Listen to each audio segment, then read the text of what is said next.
নমস্কাৰ চাবলৈ আৰম্ভ কৰিছে আসাম মিনহাজ ইউটিউব চেনেল আৰু এই মুহূৰ্তত দিব লৈছোঁ কেইবাটাও গুৰুত্বপূৰ্ণ খবৰ আৰু এনে ধৰণৰ খবৰ নিতৌ চাই থাকিবলৈ চেনেলটো ছাবস্ক্ৰাইব কৰি ভিডিঅ'টোত এটা লাইক কৰি দিব। প্ৰথমে দিব লৈছোঁ আধাৰ কাৰ্ডক লৈ এটা ডাঙৰ খবৰ। এতিয়াৰ পৰা নতুনকৈ 18 বছৰ ওপৰত কোনো লোকে নাপাব আধাৰ কাৰ্ড। 18 বছৰৰ ওপৰত কোনো লোকে অসমত নাপাব আধাৰ কাৰ্ড। আধাৰ কাৰ্ডৰ সন্দৰ্ভত আহি পৰিছে কেইবাটাও ঘোষণা। ছেপ্টেম্বৰত আধাৰ নোপোৱাসকলে কৰিব পাৰিব। ST SC সকলৰ কাৰণে এবছৰৰ সময়সীমা বৃদ্ধি কৰা হৈছে। কেৱল জিলায়ুক্তহে প্ৰদান কৰিব পাৰিব আধাৰ কাৰ্ড। জিলায়ুক্তই SB ফৰেনাৰ্ছ ট্ৰিবিউনেলৰ ৰিপৰ্ট ল'ব, কিন্তু আধাৰ কাৰ্ডৰ জৰিয়তে কোনোৱে নাগৰিকত্ব ল'ব নোৱাৰিব। আধাৰ কাৰ্ডক লৈ মুখ্যমন্ত্ৰী হিমন্ত বিশ্ব শৰ্মাই কৰিছে ডাঙৰ ঘোষণা। ভোট চুৰিক লৈ লোকসভাত সৃষ্টি হৈছে উত্তপ্ত পৰিস্থিতি। এই মুহূৰ্তত দিব লৈছোঁ আন এক ডাঙৰ খবৰ। নৰেন্দ্ৰ মোদীৰ সন্মুখতে একাংশই দিলে ভোট চুৰি শ্লোগান। ভোট চুৰি কৰি গাড়ী ৰক্ষা কৰা বুলি অভিযোগ বিৰোধীৰ। প্ৰধানমন্ত্ৰী নৰেন্দ্ৰ মোদী উপস্থিত হোৱাৰ লগে লগে উত্তাল হৈ পৰে সদন। ভোট চুৰি অভিযোগৰে সদন উত্তাল কৰি তুলিলে বিৰোধীয়ে। ৰাহুল গান্ধীৰ অভিযোগৰ পিছতে দেশজুৰি চলিছিল প্ৰতিক্ৰিয়া। কিছুদিন পূৰ্বে ভোট চুৰি কৰি নিৰ্বাচন জয়ী হোৱাৰ অভিযোগ তুলিছিল বিৰোধী দলপতি ৰাহুল গান্ধীয়ে। বিজেপি আৰু নিৰ্বাচন আয়োগে ভুৱা নতুন ভোটাৰ সৃষ্টি কৰাৰ অভিযোগ উত্থাপন কৰিছিল ৰাহুল গান্ধীয়ে।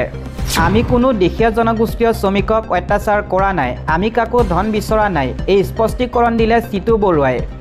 আমি মিয়া শ্ৰমিককহে খেদিছোঁ। এজাহাৰ দাখিলৰ পিছতেই এই প্ৰতিক্ৰিয়া প্ৰকাশ কৰিছে জিতু বৰুৱাই। গৰিয়া মৰিয়া দেশী জলহা চৈয়দক আমি বাধা নিদিওঁ। তেওঁলোকৰ উজনি আগমনত একো বাধা নাই। প্ৰয়োজনত এইসকল খিলঞ্জীয়া লোকক সহায়হে কৰিম বুলি মন্তব্য কৰিছে জিতু বৰুৱাই। কিন্তু মিয়া শ্ৰমিকক আমি আনিবলৈ নিদিওঁ। এই বাধা আজিও আছে, ভৱিষ্যতলৈও থাকিব। আমি কোনো মালিকৰ পৰা ধন দাবী কৰা নাই বুলি স্পষ্টীকৰণ দিলে জিতু বৰুৱাই। নামনিৰ মানুহ কিয় উজনিলৈ নাযাব, এই মন্তব্যৰে উজনিৰ দল সংগঠনৰ বিৰুদ্ধে গৰ্জন নেমচুৰ। উজনিত যদি বিদেশী আছে চৰকাৰ প্ৰশাসনে ব্যৱস্থা ল'ব। একাংশ উগ্ৰবাদীয়ে আক্ৰমণ কৰিছে মিয়া শ্ৰমিকক। উজনিত শ্ৰমিকসকলক ধন দাবী কৰি মাৰপিট কৰিছে। সংবিধানত নাই উজনিৰ মানুহ নামনিলৈ যাব নোৱাৰে। মিয়াৰ নাম লৈ বেয়া কাম কৰাসকলৰ শাস্তি হ'বই। ৰাজধানী দিল্লীৰ পৰাই এনেদৰে আক্ৰমণাত্মক মন্তব্য কৰিছে নেমচুৱে। দিব লৈছোঁ আন এটা খবৰ। উদ্বিগ্ন ৰাজ্যৰ মুখ্যমন্ত্ৰী হিমন্ত বিশ্ব শৰ্মাই। আজমলে যদি শিক্ষানুষ্ঠান খুলিব পাৰে তেন্তে বি লাচিত সেনাই কিয় নোৱাৰে? অসমত কিয় শিক্ষানুষ্ঠান খুলিব নোৱাৰে সাহিত্য সভা কিংবা বি লাচিত সেনাই? আজমলৰ শিক্ষানুষ্ঠানত গ'লে লাভ জিহাদৰ বলি হ'ব অসমীয়া যুৱতী। আজমলৰ লগত প্ৰতিযোগিতা কৰিব লাগে একাংশ দল আৰু সংগঠনে। এনেদৰে মন্তব্য প্ৰকাশ কৰিছে ৰাজ্যৰ মুখ্যমন্ত্ৰী হিমন্ত বিশ্ব শৰ্মাই। আজমলৰ শিক্ষানুষ্ঠানক প্ৰশংসা কৰে অসমৰ একাংশ সংবাদ মাধ্যমে। আজমলে যদি পাৰে আমি কিয় নোৱাৰোঁ বুলি বাতৰি প্ৰকাশ কৰিব লাগে। সংবাদমেলযোগে এইদৰে মুখ্যমন্ত্ৰী হিমন্ত বিশ্ব শৰ্মাৰ বিস্ফোৰণ। ৰাজ্যত আধাৰ কাৰ্ডৰ নামত ভয়ংকৰ জালিয়াতি। নথি পত্ৰ নালাগে, মাত্ৰ 500ৰ পৰা 1000 টকাতেই প্ৰদান কৰিব আধাৰ কাৰ্ড। 500ৰ পৰা 1000 টকা হ'লেই আধাৰ কাৰ্ডত অনুমোদন। নথি পত্ৰ নোহোৱাকৈ চলিছে আধাৰ কাৰ্ডৰ ভেৰিফিকেশ্যন। অবৈধ লোকৰ বিৰুদ্ধে চৰকাৰ কঠোৰ সময়তে এই ঘটনাটো সংঘটিত হৈছে। আধাৰ কাৰ্ডত নাম ঠিকনা সলনিক লৈও ভয়ংকৰ ঘটনা। ঢিঙৰ মৈৰাবাৰীত আধাৰ কাৰ্ডৰ নামত এই ঘটনা সংঘটিত হৈছে। দিব লৈছোঁ আন এটা খবৰ। পুনৰ বিশ্বনাথত চলিব প্ৰশাসনৰ উচ্ছেদ। ইতিমধ্যে 433টাকৈ পৰিয়ালৰ উচ্ছেদৰ জাননী। বেদখলকাৰীক 15 দিনৰ সময়সীমা বান্ধি দিছে প্ৰশাসনে। ভিজিয়াৰ ভূমি দখল কৰা 433টা পৰিয়াললৈ জাননী প্ৰেৰণ প্ৰশাসনৰ। মাইকযোগে ঘোষণা কৰাৰ লগতে হাতে হাতে জাননী প্ৰেৰণ কৰা হৈছে। নিজ বাঘমাৰীত উচ্ছেদৰ জাননী কৰাত উত্তপ্ত পৰিস্থিতি। চৰকাৰী ভূমি এৰি নিজৰ স্থানলৈ যাবলৈ দিয়া হৈছে নিৰ্দেশ। 189-203 নম্বৰ দাগত 265 বিঘা ভিজিয়াৰ ভূমি দখল। এবাৰ বিদ্যালয়, মছজিদ আৰু কবৰস্থানতো চলিব উচ্ছেদ অভিযান। ননকে জাপৰিগুৰিৰ পিছত বিহালী বাঘমাৰীত হ'ব এবাৰ উচ্ছেদ অভিযান। 1965তে চৰকাৰে ভূমিৰ পট্টা দিছিল আমাক, এনেদৰে মন্তব্য কৰিছে উচ্ছেদৰ জাননী পোৱা একাংশ জনতাই। ভূমিৰ পট্টা থকাৰ পিছতো কিয় উচ্ছেদ কৰে চৰকাৰে? 60 বছৰ ধৰি খিলঞ্জীয়া হিচাপে বসবাস কৰি আছোঁ। হাতে হাতে উচ্ছেদৰ জাননী পাই হাহাকাৰ লাগিছে বেদখলকাৰী। দিব লৈছোঁ আন এটা ব্ৰেকিং নিউজ। এবাৰ অসমৰ মাটিত শ শ নগালোক উপস্থিত হৈ নগাই খেদিছে JCB চালকক। অসমৰ মাটিত শ শ নগালোক উপস্থিত।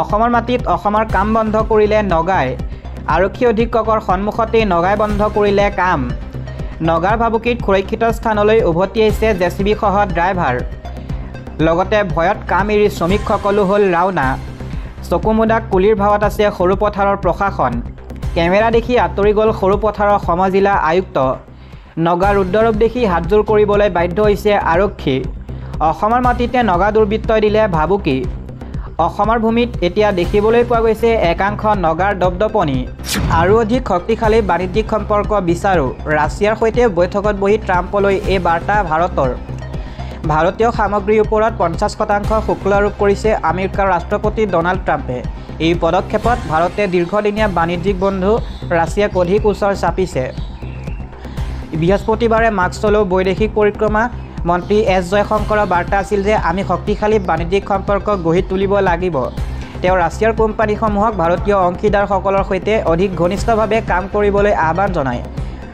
মস্কো ভ্ৰমণৰ সময়ত ৰাছিয়াৰ উপ প্ৰধানমন্ত্ৰী ডেনিছ মান্তুৰভৰ কাষত বহি জয়শংকৰে কয় যে আমাৰ মন্ত্ৰ হ'ব লাগে অধিক কৰা আৰু কামবোৰ বেলেগ ধৰণে কৰা তেওঁ স্পষ্টভাৱে কয় যে আমি শুল্ক আৰু অন্যান্য বাধা আঁতৰাই যোগদানৰ সুবিধা প্ৰদান কৰিব লাগে আমি আন্তঃৰাষ্ট্ৰীয় উত্তৰ দক্ষিণ পৰিবহণ কৰিডৰৰ উত্তৰ সাগৰীয় পথ আৰু চেন্নাই ভ্লাদিভষ্টক কৰিডৰৰ জৰিয়তে সংযোগ বৃদ্ধি কৰিব লাগে ইয়াৰ উপৰিও আমি দুয়োখন দেশৰে বিত্তীয় আদান প্ৰদান মসৃণ কৰিব লাগে দিব লৈছোঁ আন এটা ৰাজনৈতিক প্ৰেক্ষাপটৰ খবৰ বিৰোধীৰ উপৰাষ্ট্ৰপতি পদৰ প্ৰাৰ্থী বি সুদৰ্শন ৰেড্ডীৰ মনোনয়ন পত্ৰ দাখিল বিৰোধীৰ উপৰাষ্ট্ৰপতি পদৰ প্ৰাৰ্থী অৱসৰপ্ৰাপ্ত উচ্চতম ন্যায়ালয়ৰ ন্যায়াধীশ বি সুদৰ্শন ৰেড্ডীয়ে আজি মনোনয়ন পত্ৰ দাখিল কৰে উপৰাষ্ট্ৰপতি নিৰ্বাচনত ৰেড্ডীয়ে এনডিএৰ প্ৰাৰ্থী CP ৰাধাকৃষ্ণনক প্ৰত্যাহ্বান জনাব মনোনয়নৰ সময়ছোৱাত লোকসভাত বিৰোধী দলপতি ৰাহুল গান্ধী কংগ্ৰেছৰ সভাপতি মল্লিকাৰ্জুন খাৰ্গে সোনিয়া গান্ধী NCPৰ মুৰব্বী শাৰদ পাৱাৰকে ধৰি কেইবাগৰাকীও নেতা উপস্থিত থাকে